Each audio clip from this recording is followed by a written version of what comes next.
ब्रह्मसूत्रम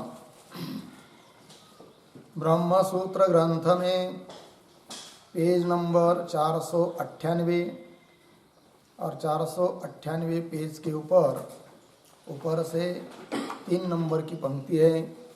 अंतिम में शब्द आया है भावाच्चोपलब्धे इति वा सूत्रम। ठीक, तो बात यह चल रही है द्वितीय अध्याय प्रथम पाद, और प्रथम पाद का यह 6 नंबर का अधिकरण है और इस अधिकरण का नाम है आरंभणाधिकरण। और प्रत्यक्षादि प्रमाणों के द्वारा भी ब्रह्म समन्वय के साथ विरोध नहीं है, इसी बात को बताने के लिए इस अधिकरण की प्रवृत्ति है। और बता दिया था कि एकमात्र अद्वितीय ब्रह्म ही है, वही जगत का कारण है और जगत जो कार्य है वह ब्रह्म से अन्य नहीं है, अनन्य है। अतः अद्वितीय एकमात्र ब्रह्म ही शेष है, इस बात की सिद्धि होती है।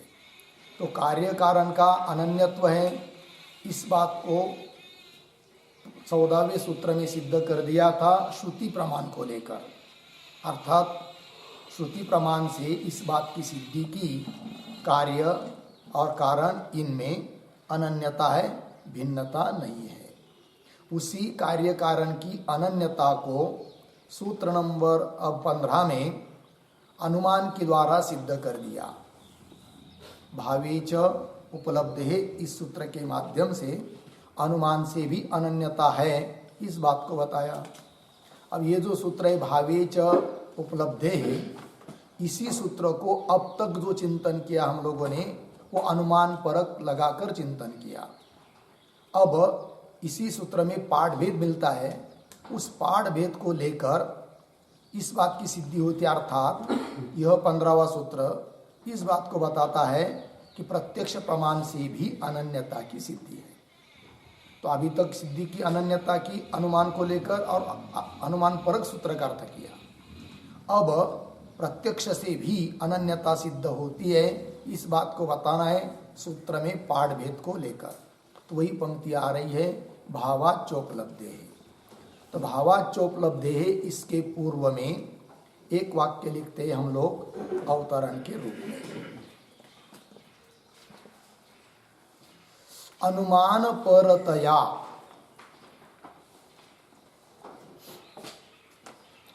अनुमान परतया सूत्रम व्याख्याय, सूत्रम व्याख्याय पाठांतरेण, पाठांतरेण प्रत्यक्ष परतया, प्रत्यक्ष परतया व्याचष्टे भावाच्च इति।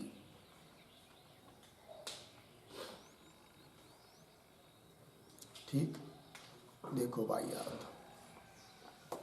तो अनुमान परतया सूत्रम व्याख्या, अब तक इसी सूत्र की जो व्याख्या की वह अनुमान परक लगाकर व्याख्या की।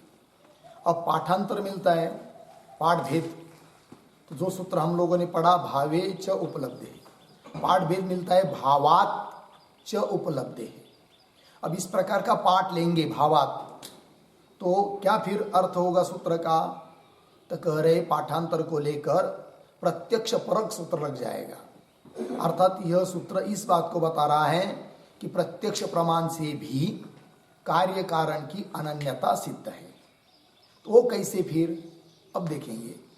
तो ये जो पद आया है भावाच्चोपलब्धे इति वा सूत्रम, तो भावाच्चोपलब्धे ऐसा सूत्र समझना है। अब वही सूत्र को तब क्या अर्थ होगा तो भाष्य में आएगा ही, किंतु उसके पहले भावाच्चोपलब्धि इसके ऊपर एक टिप्पणी लिखकर उसका अर्थ को स्पष्ट कर लेते हैं।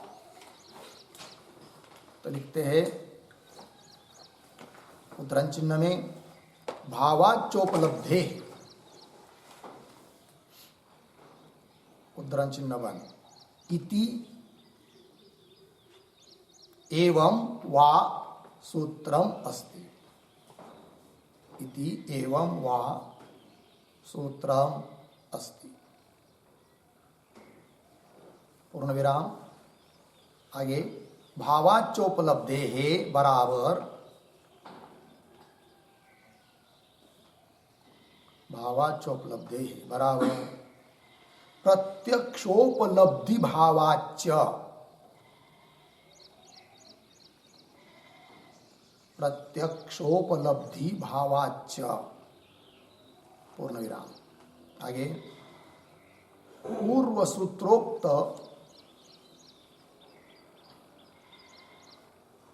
सूत्रोक्त आरंभण शब्द समुच्चयार्थ आरंभण शब्द समुच्चयार्थ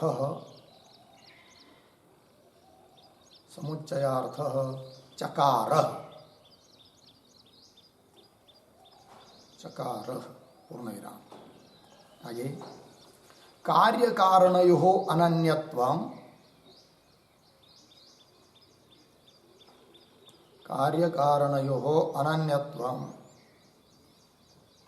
न केवलं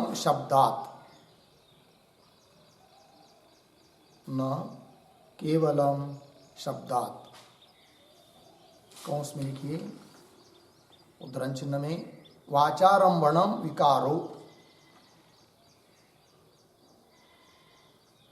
उद्धरण चिन्ह बंद इत्यादि श्रुति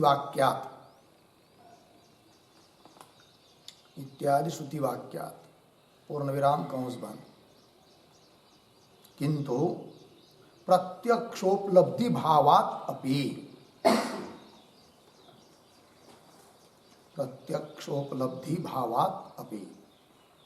ठीक। देखो भाई अर्थ तो भावाच्चोपलब्धि ऐसा सूत्र मानकर उसका अर्थ हो जाता है फिर प्रत्यक्ष उपलब्धि भावाच्च, अर्थात प्रत्यक्ष प्रमाण से उपलब्धि की विद्यमानता है। किस बात की? कार्य कारण का अनन्यत्व। तो उदाहरण क्या तो आएगा उदाहरण भाष्य में। अब इस सूत्र में जो चकार है वो क्या करता है तो बता दिया पूर्व सूत्रोक्त अर्थात सूत्र संख्या 14 में जो बताया था आरंभन, उसका समुच्चय करने के लिए उसका संग्रह करने के लिए इस सूत्र में चकार आया है।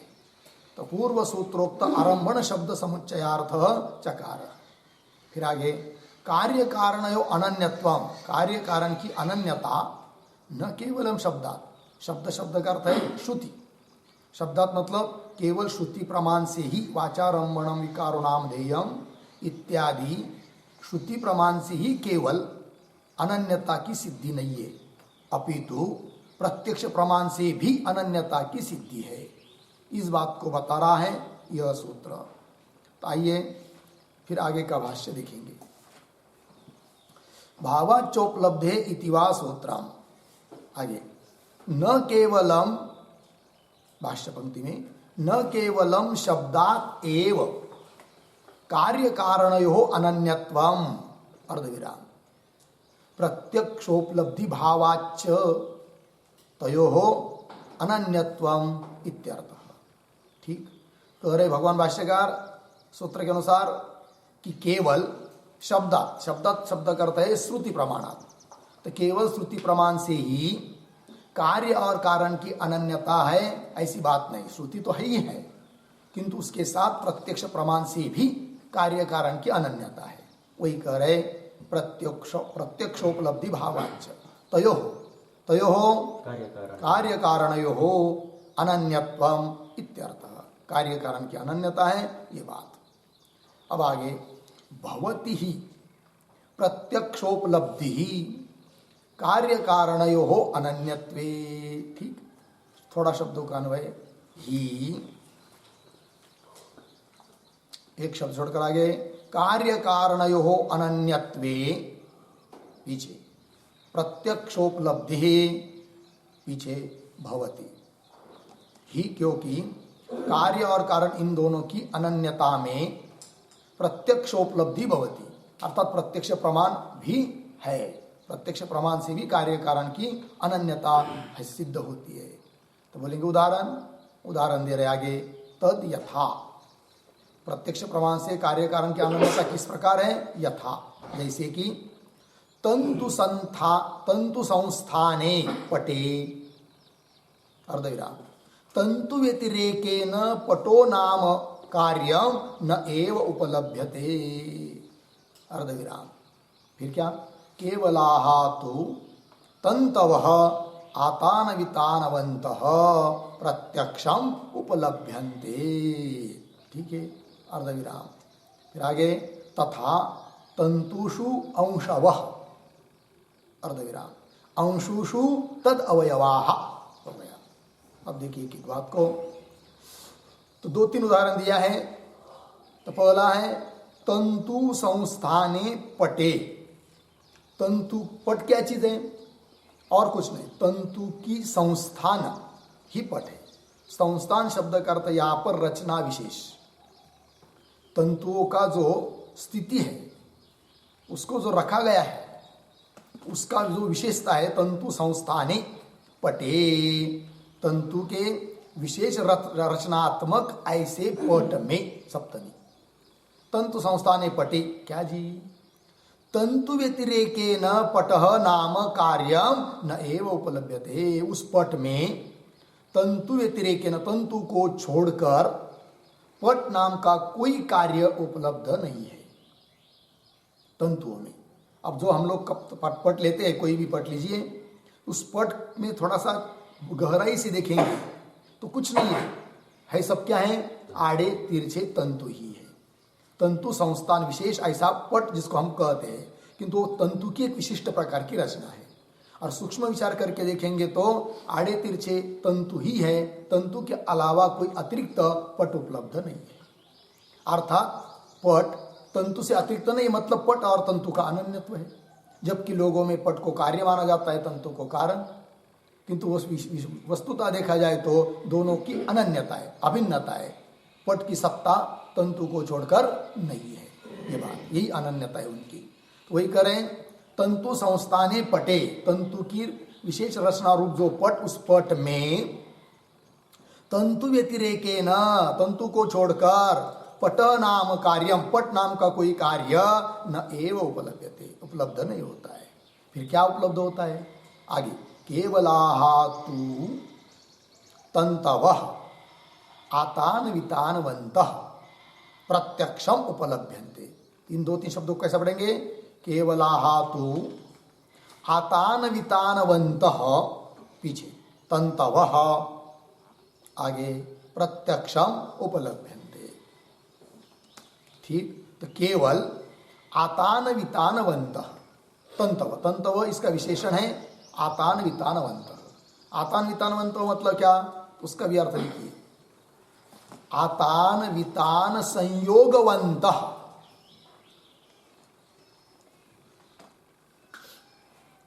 आतान वितान संयोगवन्तः तंतवः एव, तंतवः एव पटः इति प्रत्यक्षोपलब्धेः सत्वात्, प्रत्यक्षोपलब्धेः सत्वात् तंतुपटयोः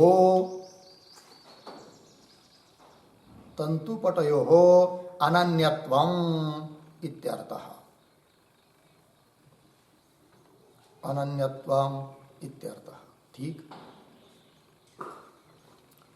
देखो भाई, आतान वितान संयोगवन्तः तंतवः, तो मूल में पद है आतान वितानवंत, उसी को स्पष्ट कर दिया, आतान वितान संयोगवंत। आतान वितान मतलब आड़ा तिरछा, बस आड़ा तिरछा का है, संयोग ही है, संयोग से युक्त है वो, कौन? तंतु, और कुछ नहीं। तो आतान वितान संयोगवंत तंतवः एव पट, वही तंतु ही पट है। अरे प्रत्यक्ष प्रमाण से उपलब्ध है। पट इति प्रत्यक्षोपलब्धे सत्वात्, प्रत्यक्षोपलब्धे भावात्, प्रत्यक्षोपलब्धे सत्वात् तंतुपटयोः अनन्यत्वम्, तंतुपट में अनन्यत्व है। ये बात हो गई। आगे चलिए भाष्य में, आतान वितानवंत तंतवः प्रत्यक्षम उपलभ्यन्ते तथा, और दृष्टांत दे रहे भाई, तो जो पट में जो बात बताई वही और आगे बता रहे हैं, अतिदेश कर रहे हैं। पट में कहा हुआ न्याय, युक्ति, तंतु आदि में उस युक्ति का अतिदेश किया जा रहा है तथा इत्यादि पंक्ति से। तो बोल रहे हैं तथा तंतुषु अंशव, एक उदाहरण और दे दिया। तो बोलेंगे ठीक है भाई, पट कोई तंतु से अतिरिक्त नहीं है। अब मिल गए हम लोगों को क्या, तंतु। तंतु क्या है, तंतु भी और कोई विशेष नहीं है, तंतु भी उसके अवयव स्वरूप है। क्योंकि तंतु है ना, उसके भी तो कुछ अवयव है जिसको कहते अंश, अंशवह, दशा या धागे उससे भी छोटे छोटे। तो वही करे तथा तंतुषु अंशवह, तो वहां पर माना जाएगा कार्य तंतु को और कारण उसके अंश। तो वो जो तंतु है वो भी अपने कारण जो अंश उससे भिन्न नहीं है, अर्थात कार्य कारण का अनन्यत्व है ये बात। उसके आगे उससे और आगे जा रहे, तो एक उदाहरण हो गया तथा तंतुषु अंशवः, और अंशुषु तद अवयवाः, वो जो तंतु के भी अवयव जिसको अंश कह दिया उसके भी और जो कुछ अवयव होंगे तो वह भी उससे भिन्न नहीं है, अनन्य है ये बात। तंतु अंशुषु तद अवयवाः, उसके अवयव, ठीक है। तो पूर्ण विराम हो गया। इस पर एक वाक्य लिख लेते हैं हम लोग। एवं प्रत्यक्षोपलब्ध्या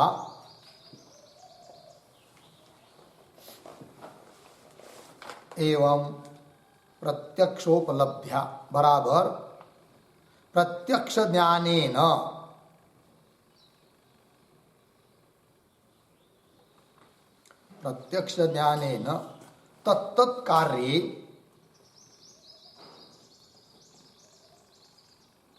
तत्तत् कार्ये कारण मात्रम परिशिष्यते, कारण मात्रम परिशिष्यते इत्यर्थः। ठीक, देखो भाई अर्थ।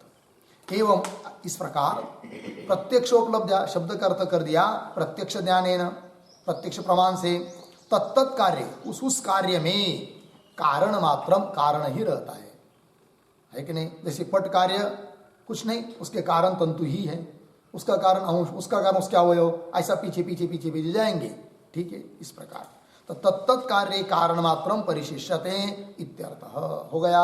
अब आगे चलिए भाष्य में। अनया प्रत्यक्षोपलब्ध्या, अब सिद्ध क्या हुआ कार्य कारण की अनन्यता कहने से, तब आगे बता रहे हैं। अनया प्रत्यक्षोपलब्ध्या लोहित शुक्ल कृष्णानि त्रीणि रूपाणि, अर्धविराम, ततः वायुमात्रम आकाशमात्रम च इति अनुमेयम्।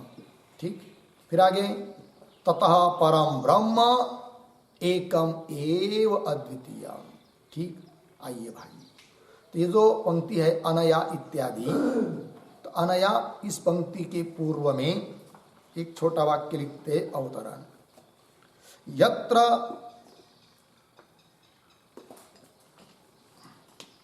यत्र प्रत्यक्षम नास्ति, यत्र प्रत्यक्षम नास्ति तत्र तत्र उद्धरण में विमतम,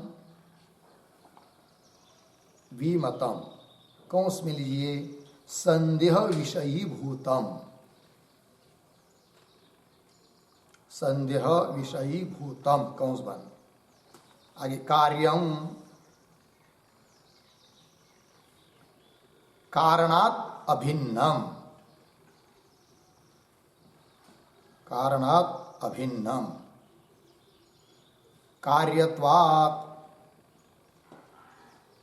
कार्यत्वात् पटवत्, पटवत् इति अनुमेयम इति आह।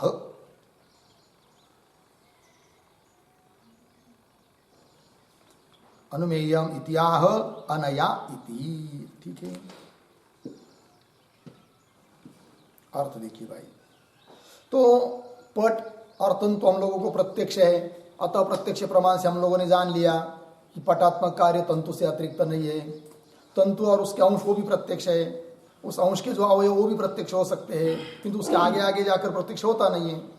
फिर जहां पर कार्य कारण प्रत्यक्ष नहीं है किंतु कार्य कारण भाव है उसमें श्रुति प्रमाण से और युक्ति प्रमाण से, तब वहां पर भी हम अनुमान कर लेंगे कि जैसे प्रत्यक्ष प्रमाण से जहां पर प्रत्यक्ष है कार्य कारण, वहां पर प्रत्यक्ष प्रमाण से अनन्यता सिद्ध होती है, उस प्रकार जहां पर कार्य प्रत्यक्ष है कारण प्रत्यक्ष नहीं है किंतु कारण निश्चित है यही है करके, तो वहां पर भी फिर अनुमान कर लेंगे कि यह कार्य भी उस कारण से भिन्न नहीं है। जैसे पट तंतु प्रत्यक्ष है किंतु जगत रूप कार्य प्रत्यक्ष है, ब्रह्म प्रत्यक्ष आंखों से नहीं है, वो तो स्वयं सिद्ध अनुभव सिद्ध है, किंतु श्रुति बताती है, युक्ति बताती है, पीछे सिद्ध कर चुके हैं कि जगत के प्रति कारण ब्रह्म ही है, प्रधानाधिक नहीं। तब जैसे पटात्मक कार्य अपने कारण तंतु से अनन्य है, उसी प्रकार जगत रूप कार्य भी अपना कारण जो ब्रह्म उससे अनन्य है, अर्थात ब्रह्म से भिन्न जगत रूप कार्य नहीं है, अर्थात जगत की सत्ता ब्रह्म की सत्ता को छोड़कर है नहीं। इस बात की सिद्धि हो जाती है, ठीक है ना। तो अप्रत्यक्ष जहाँ प्रत्यक्ष नहीं है वहां पर अनुमान से जान लेते हम लोग, वो दे दिया यहाँ पर अनुमान, यत्र प्रत्यक्ष नास्ति तत्र अनुमान करना, उस अनुमान का आकार भी दे दिया आपको, विमतम कार्यम। विमतम शब्द का अर्थ लिख के दिया संदेह विषयभूतम, संशय का विषयभूत जो भी कार्य है वह कार्य भी कारणात अभिन्नम, अपने उपादान कारण से अभिन्न है। क्यों? कार्यत्वात्। उदाहरण पटवत, जैसा पटात्मक कार्य अपना कारण तंतु से अभिन्न है, उस प्रकार इति अनुमेयम इत्याह, ऐसा अनुमान करना चाहिए, ये बताया जा रहा है अनया इत्यादि पंक्ति के द्वारा। तो भाष्य में पंक्ति पढ़ेंगे, अनया प्रत्यक्ष उपलब्ध्या, इस प्रत्यक्ष उपलब्धि से लोहित शुक्ल कृष्णानि त्रीणि रूपाणि, प्रत्यक्ष प्रमाण से उपलब्ध है तीन रूप, लोहित शुक्ल और कृष्ण। लोहित शब्द से लेंगे अग्नि को, शुक्ल शब्द से लेंगे जल को, और कृष्ण शब्द से लेते पृथ्वी को। तो पृथ्वी जल और तेज ये तीनों कार्य प्रत्यक्ष है, और पृथ्वी का कारण है जल, जल का कारण है कौन? अग्नि, अतः पृथ्वी जल स्वरूप है, जल से भिन्न नहीं, जल अग्नि स्वरूप है, अग्नि से भिन्न नहीं, और वह अग्नि, उस अग्नि का कारण जो वायु, वायु से अभिन्न है, और वायु आकाश से अभिन्न है, और वो आकाश परमात्मा से उत्पन्न हुआ है, अतः वो आकाश परमात्मा से भिन्न नहीं है। तो परमात्मा से भिन्न नहीं मतलब परमात्मा ही अवशिष्ट रह गया, एकमात्र अद्वितीय ब्रह्म ही है, वही सबका कारण है, और उसी में सभी श्रुति वाक्यों का समन्वय है।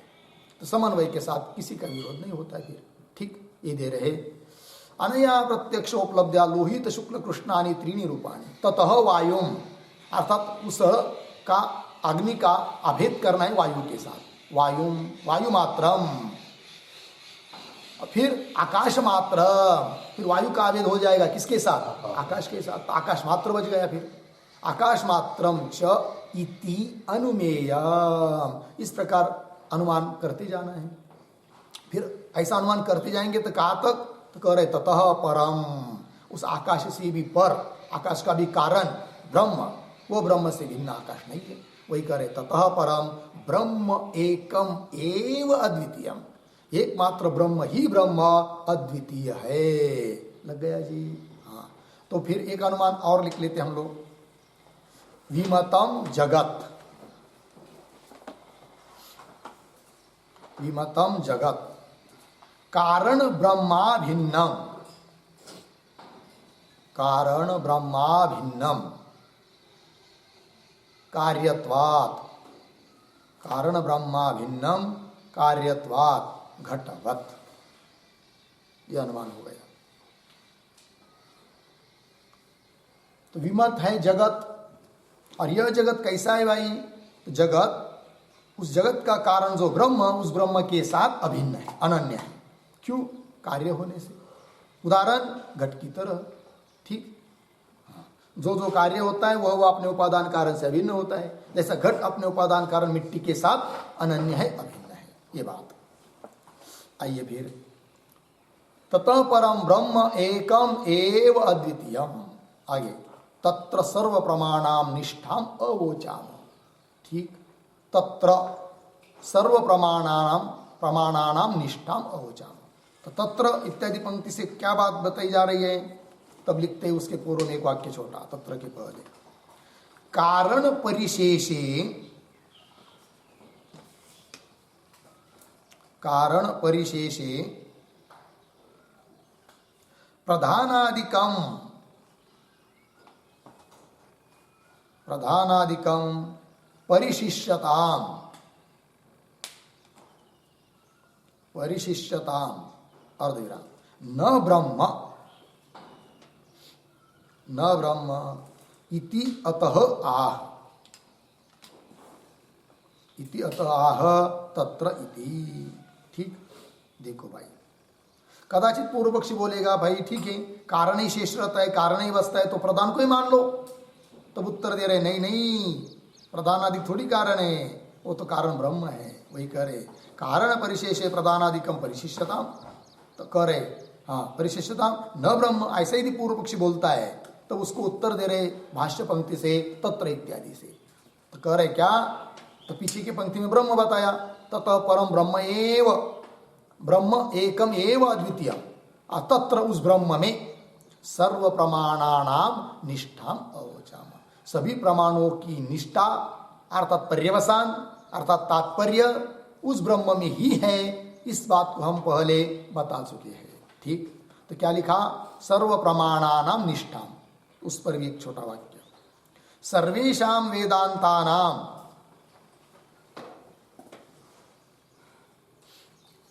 सर्वेषां वेदांतानाम ब्रह्मणि निष्ठाम,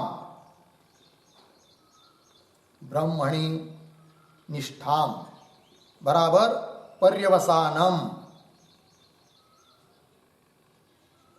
पर्यवसानम बराबर तात्पर्यम, तात्पर्यम उक्तत्वात्, उक्तत्वात् तदेव अद्वितीयं परिशिष्यते, तदेव अद्वितीयं परिशिष्यते अर्धविराम न कारणांतरम, न कारणांतरम अप्रामाणिकत्वात् इति भावः, अप्रामाणिकत्वात् इति भावः। ठीक, देखो भाई अर्थ, सर्वेषां वेदांतानाम ब्रह्मणि निष्ठाम, सभी वेदांत अर्थात उपनिषद वाक्यों की ब्रह्म में ही निष्ठा है। निष्ठा अर्थात पर्यवसान है, अर्थात ब्रह्मबोध कराने में ही सभी का तात्पर्य है, सभी उपनिषद वाक्यों का तात्पर्य है।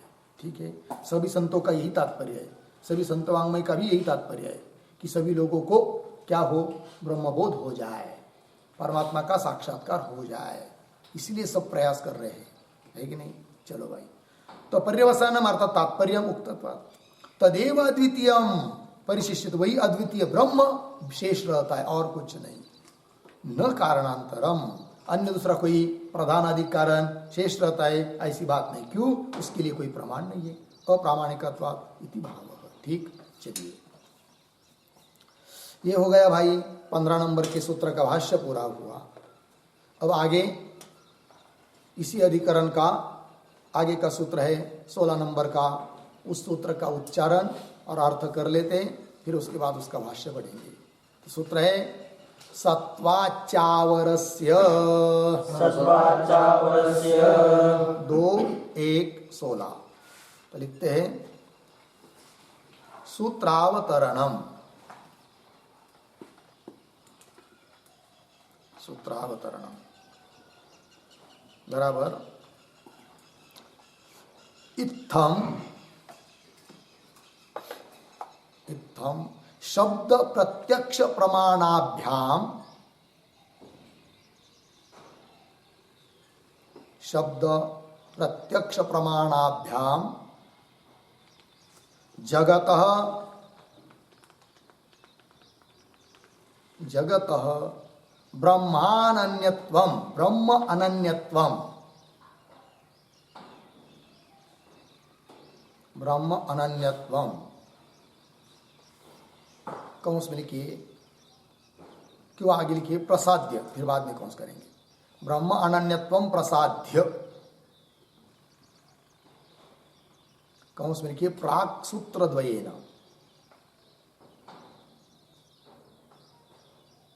प्राक सूत्र द्वयेन। ठीक, आगे इदानीं श्रुतार्थापत्या तत्साधयति, श्रुतार्थापत्या तत्साधयति, पूर्ण विराम कंस में लिखते हैं श्रुतार्थापत्या अपि, श्रुतार्थापत्या अपि कारणात् कार्यस्य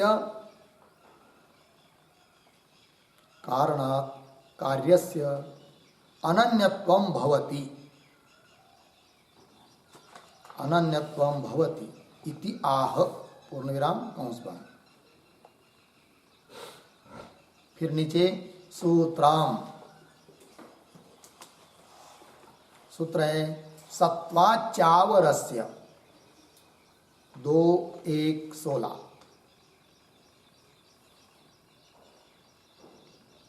सत्वाचावरस्य 2:1:16 तथाचेत सत्वात् च अवरस्य,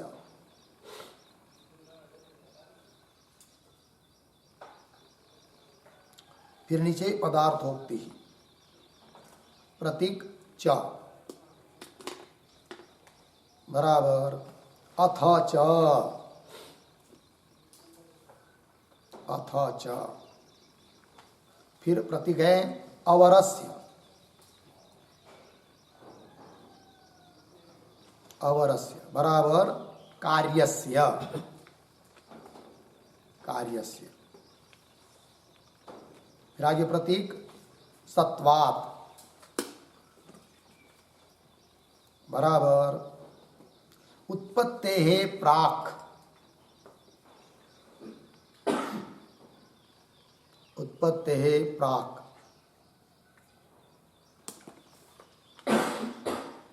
उद्धरण चिन्ह में ब्रह्म वा इदम अग्रे आसीत्, ब्रह्म वा इदम अग्र आसीत्, उद्धरण चिन्ह 1 इत्यादौ सत्वश्रवणात्, इत्यादौ सत्वश्रवणात्, पूर्ण विराम। उत्पत्तेः प्राक्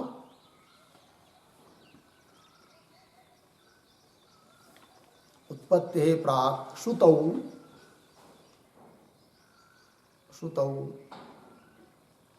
कार्यस्य कारणात्मना, कार्यस्य कारणात्मना कारणे सत्वं श्रूयते, कारणे सत्वं श्रूयते, पूर्ण विराम। अतः अतः प्रागुत्पत्तेः, प्रागुत्पत्तेः कार्यस्य, कार्यस्य कारणान्यत्व श्रवणात्, कार्य कारणान्यत्व श्रवण अन्यथानुपपत्त्या, ऐसा कीजिए कारण अनन्यत्व श्रवण अन्यथानुपपत्त्या उत्पत्त्यनन्तरम अपि, उत्पत्त्यनन्तरमपि कार्यस्य कारणात् अनन्यत्वं सिद्धम्, कार्यस्य कारणात् अनन्यत्वं सिद्धम् इति।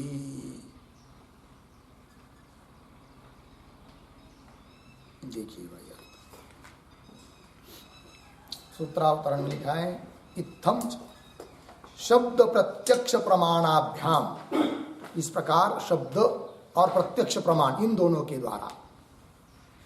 तो जो इसके पीछे वाला 14 और 15 नंबर का सूत्र हुआ है, तो 14 नंबर के सूत्र में शब्दार्थ श्रुति प्रमाण से और 15 नंबर के सूत्र में प्रत्यक्ष प्रमाण से क्या बताया गया, तो शब्द प्रत्यक्ष प्रमाणाभ्याम जगत ब्रह्म अनन्यत्व, जगत ब्रह्म के साथ अनन्य है, इस बात को बताया प्राग सूत्र द्वयेन, दो सूत्रों के द्वारा सिद्ध किया, प्रसाद्य।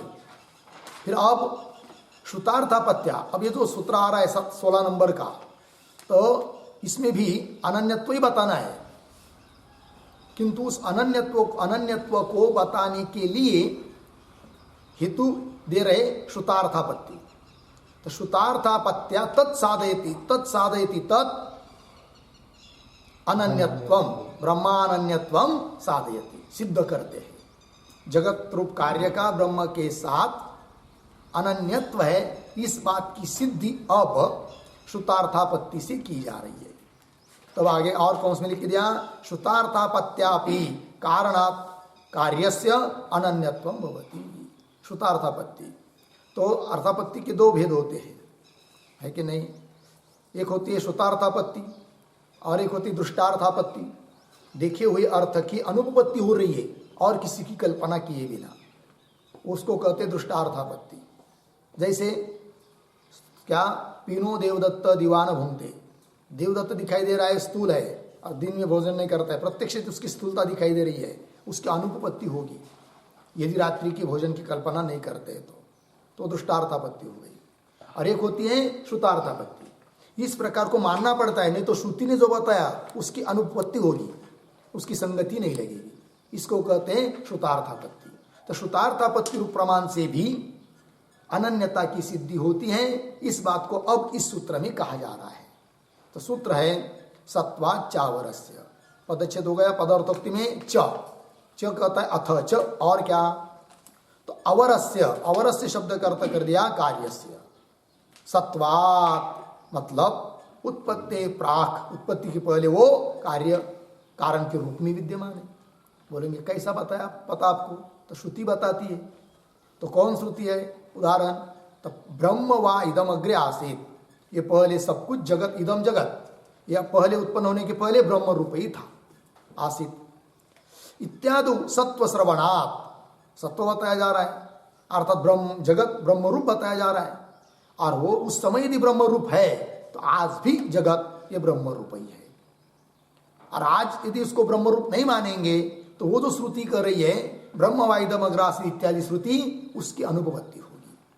अर्थात ब्रह्म और जगत इनमें अनन्यता है, अभिन्नता है, यह अर्थ निकल आता है श्रवणार्थ। और स्पष्ट कर रहे, उत्पत्ति प्राक श्रुतौ, जगत उत्पत्ति प्राक का मतलब जगत उत्पन्न होने के पहले, श्रुतौ श्रुति में, कार्यस्य कारणात्मना, कार्य कारण के रूप में, कारण में ही है, सत्वम श्रूयते, श्रुति बताती है। अतः प्राग उत्पत्ति है, उत्पन्न होने के पहले, कार्यस्य कारण अनन्यत्व श्रवणा, कारण कार्य जो है वह कारण से अनन्यत्व श्रुति बता रही है, उसकी अनुपपत्ति न हो, अन्यथानुपत्या, अनन्यत्व माने बिना संगति नहीं लगेगी। अन्यथानुपत्या उत्पत्ति अनंतरम अपि, मतलब उत्पन्न होने के बाद भी जगत है कि नहीं, अपि कार्यस्य जगत कारणात् अनन्यत्वम, कारण से अभिन्न ही है, इस बात की सिद्धि होती है। ठीक, आइए अब सूत्र का भाष्य जो है उस भाष्य को पढ़ते हम लोग।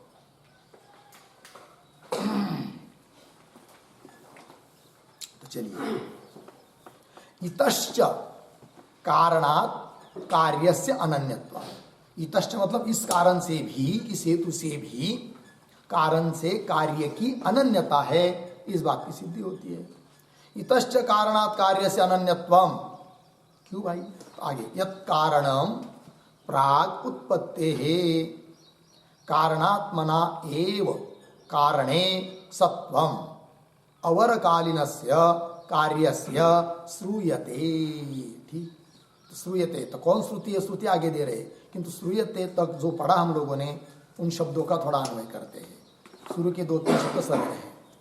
इतश्च कारणात् कार्य से अनन्यत्वम, आगे यत् कारणम, यहां से पकड़ेंगे, यत् कारणम, फिर 2-4 शब्द आगे, अवर्कालीनस्य कार्यस्य, पीछे उत्पत्तेः प्राक् कारणात्मना एव कारणे,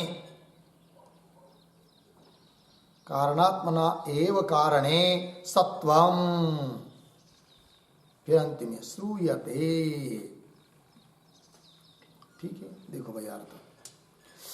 तो अनन्यता बताने के लिए भी कारण है कौन, तो कह रहे यत कारणम, कारण की क्या जी, तो उत्पत्ति है, हाँ नहीं, अवरकालीन से कार्य से, अवरकालीन कार्य अर्वाचीन कार्य, ये जैसे उत्पत्ति है प्राक, उत्पन्न होने के पहले, ये जो कार्य दिखाई दे रहे हैं सब उत्पन्न होने के पहले, कैसा, तो कह रहे प्राक कारणात्मना एव, कारण के रूप में ही, कारण में सत्वम श्रूयते, सत्वम श्रूयते, श्रुति बताती है कि यह जो दिखाई देने वाला कार्य है, ये समस्त जगत रूप कार्य उत्पन्न होने के पहले उसका कारण जो ब्रह्म, उस ब्रह्म के रूप में, ब्रह्म में ही उसका सत्व है, अस्तित्व है, अर्थात उससे अतिरिक्त नहीं है, श्रूयते। अब बोलेंगे कौन श्रुति बताती है इस बात को, तो श्रुति बताओ, तो श्रुति दे रहे सदैव सौम्य इदम अग्रासीत, एक श्रुति हो गई छांदोग्य उपनिषद की 6:2-5, श्रुति के पदों का अन्वय, हे सौम्य इदम अग्रे सदैव आसीत, हे सौम्य, हे श्वेत केतु, इदम ये जगत अग्रे उत्पन्न होने के पहले सदैव आसीत, सतरूप ही था, ये बात। और श्रुति दे रहे आत्मा वा इदम एक एव अग्रे आसीत, ऐतरेय उपनिषद 2:4-1-1। अब इस श्रुति के भी शब्दों का थोड़ा अन्वय क्या करें, अग्रे इदम एकः, उसके पीछे आत्मा एव, आत्मा वा, उसके बाद आया एव आसीत। ठीक, देखिए अग्रे नाम उत्पन्न होने के पहले क्या जी, इदम यह जगत, एक आत्मा वा एव, एकमात्र आत्मा ही था, ये जगत उत्पन्न होने के पहले आत्म स्वरूप था, आत्मा से अतिरिक्त है नहीं था, नहीं था। जैसे पट उत्पन्न होने के पहले क्या था, वो पट तंत्वात्मक था, तंतु में ही था, तंतु में ही उसका अस्तित्व, तंतु रूप है, तंतु से अतिरिक्त है नहीं पट। उसी प्रकार रज्जु के ऊपर प्रतीत होने वाला सर्प प्रतीत होने के पहले कहा था, वो कभी कभी बिल में था क्या कुछ किसी, नहीं नहीं नहीं, वो रज्वात्मक था। उसी प्रकार प्रतीत होने वाला यह जगत उत्पन्न होने के पहले कारण रूप जो आत्मा अर्थात ब्रह्म तत्स्वरूप है, उससे अतिरिक्त कुछ भी नहीं है। फिर अब अलग है क्या, अब भी अलग नहीं है, अब भी ब्रह्म स्वरूप है, ब्रह्म से भिन्न कुछ नहीं है, एकमात्र ब्रह्म ही ब्रह्म है, सब कुछ ब्रह्म, सर्वम खल्विदम ब्रह्म, और कुछ नहीं। लग गया जी, आइए आइए। इत्यादौ इदम शब्द गृहीतस्य कार्यस्य कारणेन सामानाधिकरण्यात्। ठीक है, देखो भाई, तो वाक्य पूरा हुआ। तो क्या बता रहे हैं, इत्यादि मतलब 2 वाक्य दिए हैं श्रुति के, इन वाक्यों में क्या बात बताई जा रही है, तो श्रुति के पहले आया था ना क्या, कि उत्पत्ति है प्राक कारणात्मना एव कारणे सत्वम,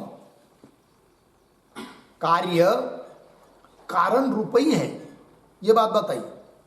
तो उसी बात को श्रुति कर रही है, तो श्रुति 2 दे दिया। अब इन श्रुतियों ने क्या बताया, किस शब्द से बताया, वो दे रहे आगे, इत्यादौ इदम शब्द गृहीतस्य कार्यस्य। तो श्रुति में इदम शब्द आया है भाई, दोनों जगह आया, दोनों श्रुति में आया है ना। तो इदम शब्द से कौन लिया जाता है, जगत, कार्य। तो इत्यादि इदम शब्द गृहीतस्य कार्यस्य, इदम शब्द के द्वारा ग्रहण किया गया, स्वीकार किया गया जो कार्य जगत, कार्यस्य कारणेन, और कारण कौन है, आत्मा है कि नहीं। उस आत्मा के साथ, ब्रह्म के साथ, पहले श्रुति में सत है शब्द, दूसरे श्रुति में आत्मा आया है शब्द। तो पहले श्रुति में मतलब सदैव सौम्यदम अग्रासित श्रुति में इदम शब्द का और सत शब्द का समान अधिकरण्य है, समान विभक्तिकत्व है। और दूसरी श्रुति में इदम शब्द प्रथमा का ही है और आत्मा शब्द भी प्रथमा का ही है, दोनों की विभक्ति एक है। अर्थात इदम और आत्मा ये दो शब्दों का सामानाधिकरण्य है। और जहां पर दो शब्दों का सामानाधिकरण्य होता है उन शब्दों के अर्थ का अभेद माना जाता है। अतः इदम शब्द से ग्रहण किया जाने वाला जगत, उसका सामानाधिकरण्य सत और आत्मा के साथ है, अर्थात सतरूप आत्मा के साथ इस जगत का क्या है, अभेद है। यह अर्थ निकल आता है। वही कह रहे पंक्ति देखिए, इत्यादौ इदम शब्द गृहीतस्य कार्यस्य, इदम शब्द के द्वारा ग्रहण किया जाने वाला जो कार्य जगत, उसका कारणेन, कारण के रूप में बताया गया आत्मा और सत शब्द उसके साथ सामानाधिकरण्यात्, समानाधिकरणता है, एक विभक्तिकत्व है और एक विभक्ति होने के कारण दोनों के अर्थों का अभेद है। अर्थात जगत ब्रह्म से अतिरिक्त नहीं है, ये बात। तो सामानाधिकरण्यात् अर्थात ऐक्यात्, एक होने से, एक विभक्ति होने से वो सब उत्पन्न होने के पहले कारण रूप ही जगत को बताते हैं। ठीक, आइए अब ये हो गया भाई सूत्र का अर्थ। आगे यच्च यदात्मना, फिर इत्यादि पंक्ति के द्वारा क्या कह रहे हैं, तब यच्च के पहले एक वाक्य लिखते हैं अवतरण छोटा सा, श्रुत्यर्थे युक्तिम अपि आह, श्रुत्यर्थे युक्तिम अपि आह यच्चैति। अर्थात श्रुतियों का जो अर्थ है वो श्रुति के अर्थ में युक्ति को भी बता रहे हैं भगवान भाष्यकार। तो पंक्ति देखिए, यच्च यदात्मना यत्र न वर्तते न ततः उत्पद्यते, युक्ति हुई। उदाहरण उसके लिए यथा सिकताभ्य तैलम, ये दृष्टांत है। अब जो युक्ति बताई है, वाक्य है, उनके शब्दों का थोड़ा सा आगे आगे के शब्दों का अन्वय करना है। तो शुरू से पढ़ता हूं, यच्च यदात्मना यत्र न वर्तते, यहां तक सरल। फिर आगे न को छोड़कर आगे ततः न उत्पद्यते, ये नियम है, युक्ति है। उदाहरण दिया सिकता और तैल। सिकता कहते बालू को, रेत, बालू। सिकता से, बालू से तेल निकलता है क्या? नहीं निकलता है। क्यों नहीं निकलता है? तो वो तदात्मक नहीं है, तो नियम में घटाएंगे। यच्च यत तैलम, यदात्मना, यदात्मना सिकतात्मना, सिकता के रूप में, यत्र सिकतायाम, सिकता में, न वर्तते। तैल सिकता के रूप में, सिकता में नहीं है, न वर्तते। फिर नहीं रहता है, तब क्या? तत् तैलम, ततः सिकता, क्या? सिकताया या सिकताभ्य, है कि नहीं? सिकता से, सिकतातः न उत्पद्यते, सिकता से वो उत्पन्न होता नहीं है कि नहीं? फिर इसकी विरुद्ध नियम क्या बनेगा? यदात्मना यत्र वर्तते ततः तत् उत्पद्यते। हाँ, यच्च यदात्मना यत्र वर्तते, जो जिस रूप से जिसमें रहता है वह उससे उत्पन्न होता है। उदाहरण घटा सकते हैं हम लोग। उदाहरण, तिलेषु तैलम। हाँ, तिलेभ्य तैलम या तिलेषु तैलम। तो देखिए, यत तैलम तैलम, यदात्मना तैलात्मना, तिलात्मना, तिल के रूप में, तिलेषु यत्र वर्तते, तिल में रहता है, इसलिए तत् तैलम, ततः तिला। हाँ, तिलेभ्य बहुवचन करेंगे तो तिलों से उत्पद्यते, तिलों से उत्पन्न होता है। कौन? तेल। तो नियम क्या? जीव, जो वस्तु जिस रूप से जिसमें रहती है उसी से वो उत्पन्न होती है। और उसके विरुद्ध नियम कि जो वस्तु जिस रूप से जिसमें नहीं रहती है वह वस्तु उससे उत्पन्न होती नहीं है। जैसे सिकता से तेल उत्पन्न नहीं होता है, ये दे दिया, सिकताभ्य तैलम, है कि नहीं? उसी प्रकार फिर अब इधर भी लगा लेते हैं। तो कैसा लगाएंगे? इस पर एक वाक्य लिख लेंगे टिप्पणी, जो आया है ना, सिकताभ्य तैलम इत्यादि, उसके ऊपर तो लिखते हैं, घटाधिकम प्राक, घटाधिकम प्राक मृदाद्यात्मना वर्तते, मृदाद्यात्मना वर्तते अर्धविराम, ततः उत्पद्यमानत्वात्, ततः उत्पद्यमानत्वात्, आगे यच्च यदात्मना न वर्तते, यच्च यदात्मना न वर्तते अर्धविराम, तत्ततः, तत्ततः न उत्पद्यते, न उत्पद्यते, यथा सिक्ताभ्य तैलम,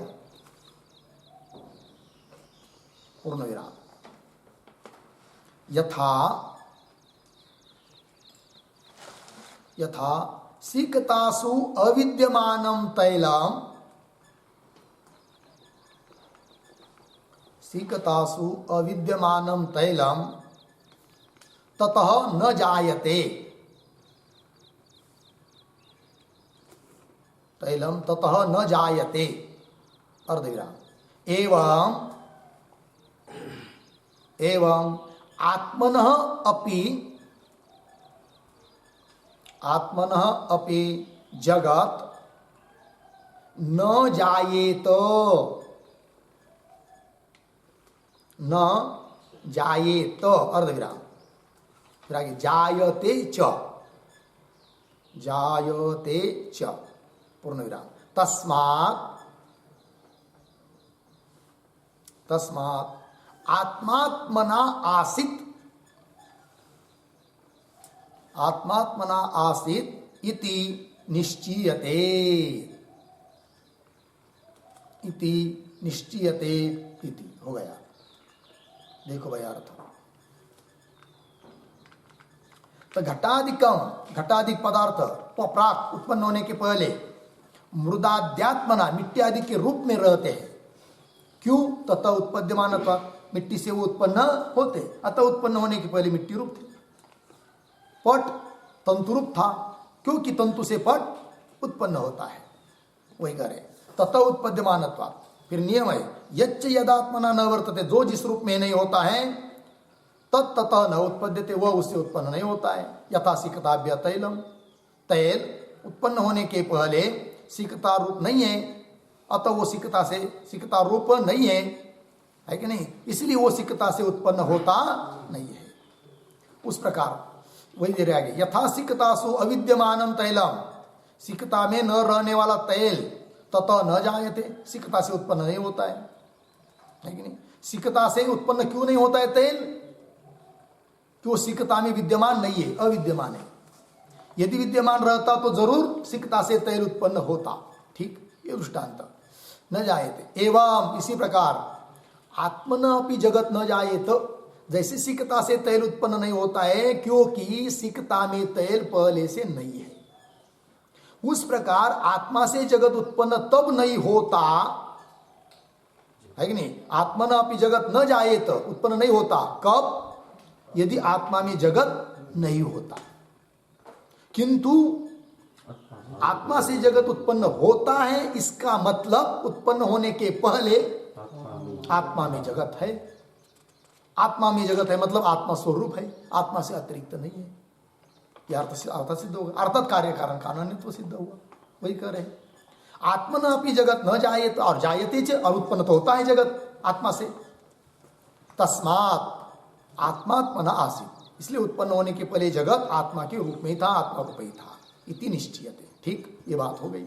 आइए भाष्य में, तस्मात् प्रागुत्पत्तेः अनन्यत्वात् उत्पन्नमपि अनन्यत एव कारणात् कार्यम इति अवगम्यते। ठीक है, तो इस पंक्ति के शब्दों का अन्वय तस्मात् से पकड़ेंगे। तस्मात् उत्पत्तेः प्राक्, आगे अनन्यत्वात् उत्पन्नम अपि, दो शब्द छोड़ आगे, उत्पन्नम अपि आगे कार्यम, उसके पीछे कारणात्, उसके पीछे अनन्यत एव, फिर अंतिम में इति अवगम्यते। देखो भाई अर्थ, तस्मात् उत्पत्ति प्राक, जगत उत्पन्न होने के पहले अनन्यत्वात्, जगत क्या है, कारण ब्रह्म के साथ अनन्य है, अनन्य होने के कारण पहले, फिर उत्पन्नमपि, उत्पन्न होने के बाद भी, कार्यम, जगत रूप कार्य, कारणात्, कारण ब्रह्म से, अनन्यत एव, अनन्य ही है, इति अवगम्यते, यह निश्चय होता है। उत्पन्न होने के पहले यदि अनन्य है तो उत्पन्न होने के बाद भी वह अनन्य है। तंतु में पट उत्पन्न होने के पहले वह पट तंत्वात्मक है, किंतु तंतु में पट उत्पन्न हुआ उसके बाद वह पट क्या तंतु से अतिरिक्त है क्या? नहीं, अपितु तंतु से अभिन्न नहीं है, तंत्वात्मक ही है। उसी प्रकार जगत उत्पन्न होने के पहले ब्रह्मात्मक था, और जगत उत्पन्न हुआ तो उसके बाद क्या फिर अन्य हुआ क्या? नहीं, अपितु ब्रह्म रूपये, ब्रह्म से अतिरिक्त कुछ नहीं। ये बात लगी पंक्ति। आइए फिर आगे चलते हैं। यथाच कारणम ब्रह्म त्रिषु कालेषु सत्वम न विविचरति। अब कौन बात कहनी है? तो और युक्ति दे रहे कार्य कारण की अनन्यता सिद्ध करने के लिए।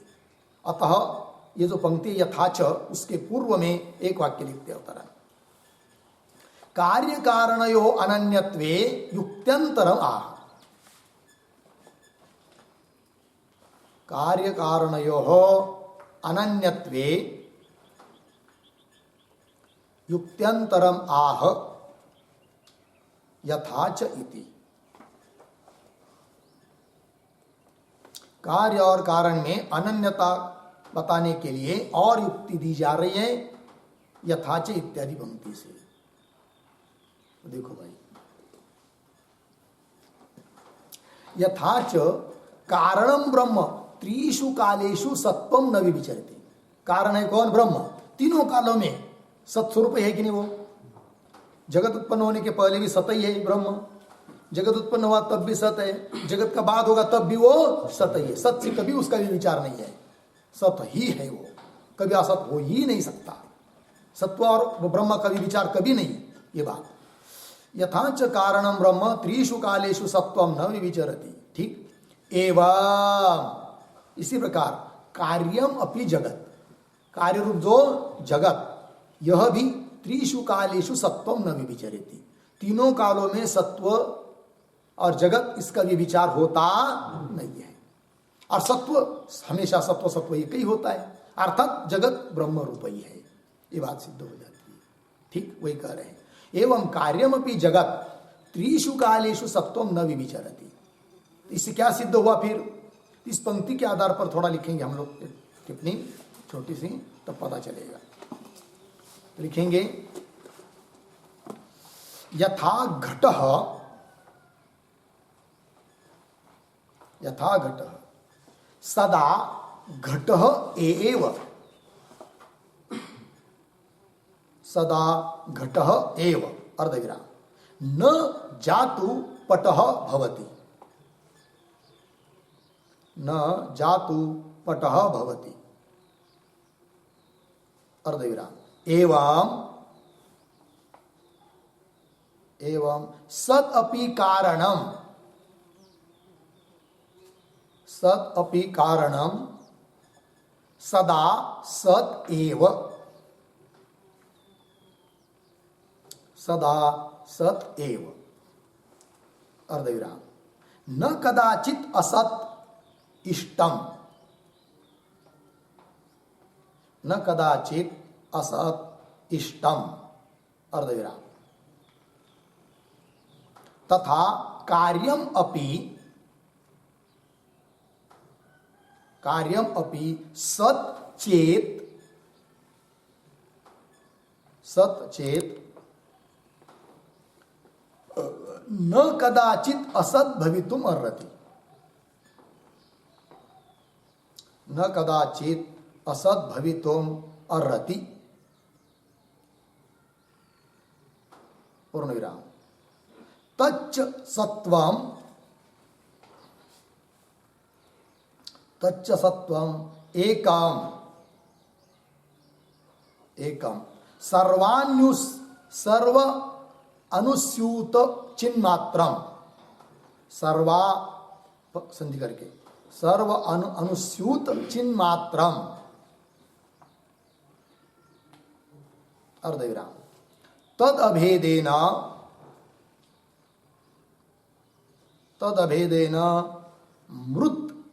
मृद सती अर्धविराम सन घटः इति भासमानयोः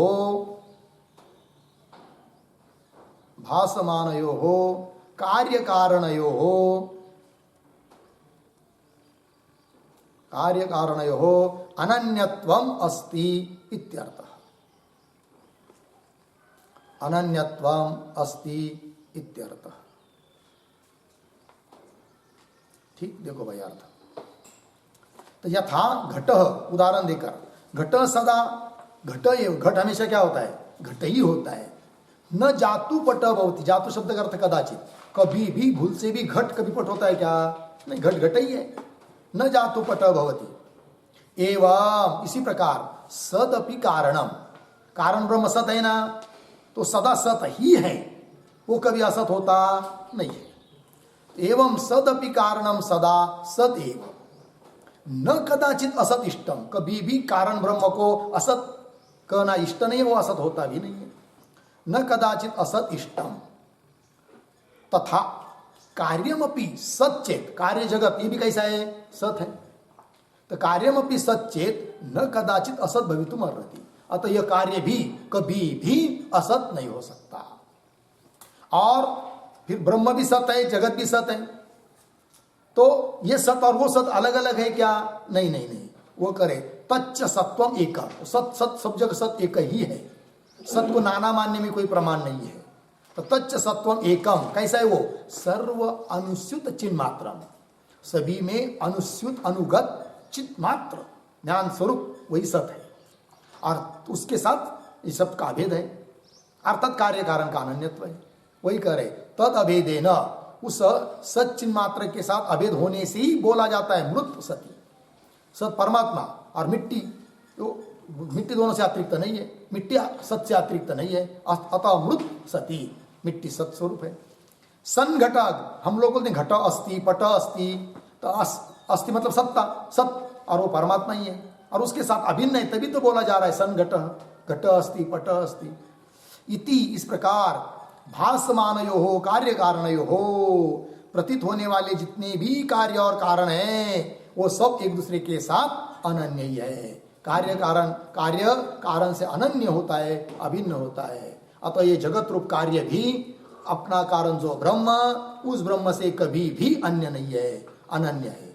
अर्थात जगत की सत्ता कारण ब्रह्म को छोड़कर बिल्कुल नहीं हो सकती है, अतः दोनों का भेद ही है। जैसे रज्जु पर प्रतीत हुआ सर्प, उसकी सत्ता रज्जु की सत्ता को छोड़कर कभी भी अलग नहीं है, अतः वो सर्प रज्जुआत्मा कहीं रज्जु से भिन्न नहीं है। उस प्रकार सब कुछ अकेला ब्रह्म ही है, और उसी में सभी श्रुतियों का पर्यवसान है, तात्पर्य है। ठीक, आइए अंतिम को वाक्य रखे ना। यथाच कारणम ब्रह्म त्रिषु कालेषु सत्वम न विविचरति, एवं कार्यमपि जगत त्रिषु कालेषु सत्वम न विविचरति। और दोनों सत्य एक है, अतः कार्य और ब्रह्म दोनों का अनन्यता है, ये बात। आगे एकम च पुनः सत्वम, वो सत्य एक है, चित स्वरूप है। एकम च पुनः सत्वम अतः अपि अनन्यत्वम कारणात् कार्यस्य। अंतिम के पदों का थोड़ा अन्वय, अतः के बाद एकम च पुनः सत्वम अतः अपि, अंतिम में कार्यस्य पीछे कारणात् अनन्यत्वम। ठीक है, वो सब एक ही है, इसलिए भी कार्य कारण से अनन्य है, अन्य नहीं है, भिन्न नहीं है, अनन्य है, अभिन्न है। हो गया, इस बात को बता दिया। इसके साथ साथ इस 16 नंबर के सूत्र का भाष्य पूरा हुआ। अब उसके बाद सूत्र है 17 नंबर का, उसका विचार हम लोग करते हैं। पूर्णमिदं पूर्णात् पूर्णमुदच्यते पूर्णस्य पूर्णमादाय पूर्णमेवावशिष्यते। ओम शांति शांति शांति।